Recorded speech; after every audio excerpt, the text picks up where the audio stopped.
2021 সালের ভোট পরবর্তী হিংসার মামলায় বীরভূমের লাভপুরের তৃণমূল নেতা আব্দুল মান্নানকে পুলিশ গ্রেফতার করেছে। মঙ্গলবার স্বাস্থ্য পরীক্ষার জন্য তাকে বোলপুর প্রাথমিক স্বাস্থ্য কেন্দ্রে নিয়ে আসা হলে একদল উত্তেজিত মানুষ তার বিরুদ্ধে বিক্ষোভ দেখায় এবং ডিম নিক্ষেপের অভিযোগ ওঠে। মেডিকেল পরীক্ষা শেষে তাকে বোলপুর মহকুমা আদালতে পেশ করা হলে সেখানেও বিক্ষোভের ঘটনা ঘটে। আদালত চত্বরে উপস্থিত জনতার একাংশ চোর চোর স্লোগান দেয় এবং আবারও তার উদ্দেশ্যে ডিম ছোড়া হয় বলে অভিযোগ। পরিস্থিতি উত্তপ্ত হয়ে উঠলে পুলিশ দ্রুত পদক্ষেপ করে নিরাপত্তা বলয় গড়ে তুলে পরিস্থিতি নিয়ন্ত্রণে আনে। ঘটনাকে কেন্দ্র করে হাসপাতাল ও আদালত চত্বরে ব্যাপক চাঞ্চল্যের সৃষ্টি হয়।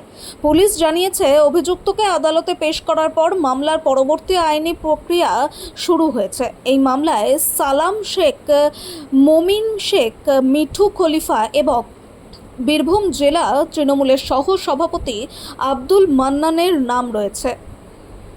যেমন কর্ম তেমনি ফল। ইট মানে কাঠ খেলে আঙার পিছন দিয়ে বেরোয়, এটা আমরা শুনেছি চলতি কথা। তো আজকে দেখতে পাচ্ছেন আমাদের ভারতীয় জনতা পার্টির যারা আমরা এখানে উপস্থিত আছি তারা একান্ত ভদ্র, কারণ তিনি বিগত দিনে যেভাবে অত্যাচার করেছেন, এই মানুষগুলোকে সবাইকে জেল কাটিয়েছেন, হিন্দুদের ওপর নৃশংস অত্যাচার করেছেন, তাকে যে সামান্য ডিমের উপর দিয়ে পেরিয়ে গিয়েছে বিষয়টা, তিনি আল্লাহর কাছে প্রার্থনা করুন যেন আগামী দিনে ওই ডিমগুলো পাথরের ডিম না হয়।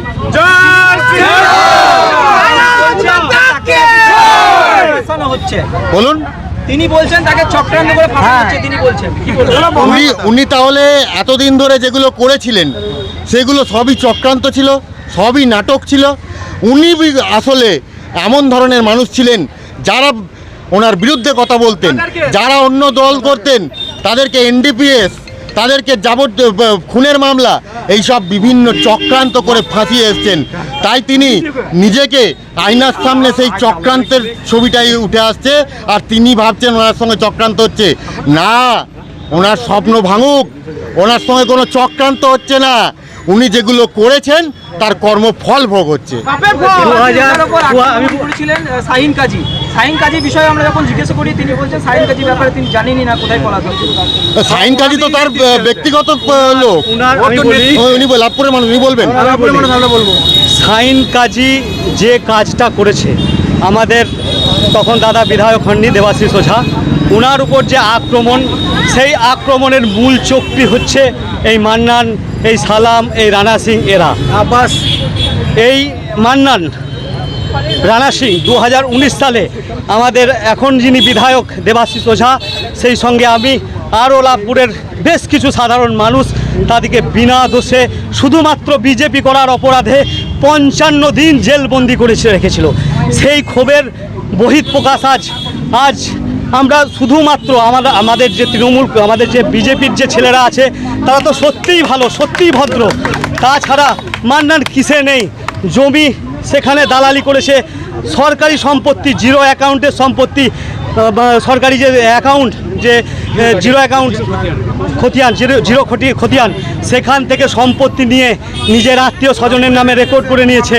সেই সব জমি বিক্রি, বালি চুরি, সব কিছু, লাভপুরের সমস্ত কিছু দুর্নীতির সঙ্গে একটাই নাম আছে, সেটা হচ্ছে রানা সিং আর মান্নান। তাদের ছাড়া এই লাভপুরে এরকম দুর্নীতি। আর মান্নানের দুর্নীতি, মান্নান শেখ সেখান থেকে সাহেব, কোথা থেকে সাহেব হলো, কিসের সাহেবও, চুরি করেছে একবারে, মানে গ্রাউন্ড লেভেল থেকে লেবারদের পয়সা চুরি, তারপর প্রত্যেকটা জায়গায় তোলাবাজি, রেশন ডিলারদের কাছে তোলাবাজি, পঞ্চায়েতে তোলাবাজি, বালি চুরি, সব কিছুতে, সব কিছু, ত্রিপল চুরি, সব কিছুর জন্য ওই মান্নান দায়ী।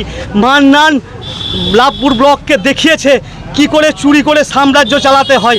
আর একটিও কেস নেই ওর নামে, আজ পর্যন্ত একটি কেস কোনো মানুষ ভয়ে করতে পারেনি।